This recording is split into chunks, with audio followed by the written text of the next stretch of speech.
So, ayan. Hi, everyone! Try nating kumain ngayon ng fortune cookies. Ayan. Excited lang. Excited sa mabubuksang moto. Masarap to, guys. Napaka niya, crunchy niya. Malutong siya. Tapos nagme-melt siya sa mouth. Mabilis siyang matunaw din. Lasang eggnog ba? Parang gano'n.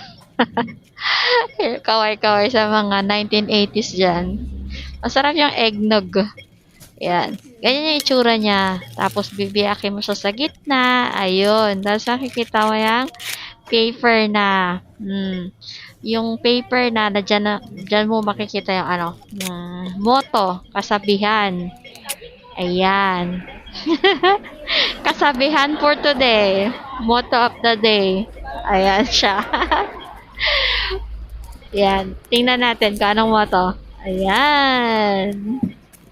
Action at will. Yan. Na lang po, comment down below kung anong ibig sabihin yan. Kayo na lang umintindi. Action at will. Yes. Comment down below na lang po. Thank you!